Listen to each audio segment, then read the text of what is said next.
She's a global mover and shaker. Co-founder of one of the world's largest private foundations, with an endowment of more than $38 billion, she's wife to the richest man on the planet and, according to Forbes, the third most powerful woman in the world. If by having that placement on the list, it helps me to lift up all these women's voices around the world, then it's fantastic. And sometimes it will help open the door to a government meeting where the person might have thought, oh, they only wanted to meet with Bill, but okay, now I'll meet with Melinda. I met Melinda Gates in Kuala Lumpur at a global conference on family planning. Her goal?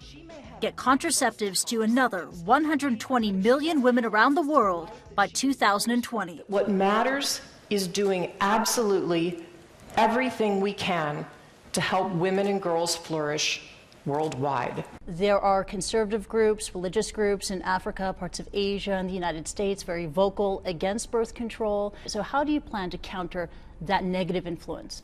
Well, what we have to do is put the women and the girl at the center of this. And they're saying, I want to feed the children I have. I want to educate the children I have, but I can only do that if I can limit how many I have or space them.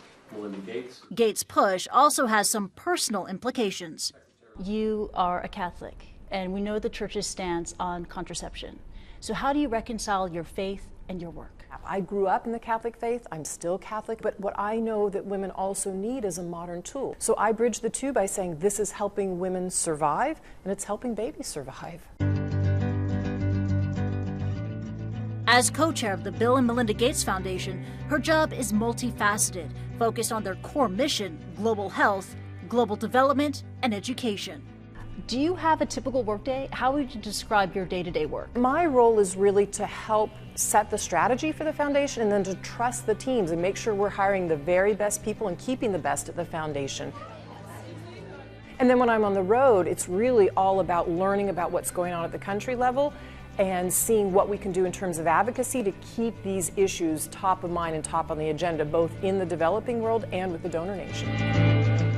Melinda Gates met Bill Gates while at Microsoft, where she rose to general manager of information products, and they married in 1994. But back in the day when you were at Microsoft and you were engaged and he's the boss and you're still working together, was it tough? I had very clear boundaries, and my teams knew that I did not go home and discuss work with Bill because he was the CEO. And I think that allowed me to be effective with them and for them to know that I was leading them as a team.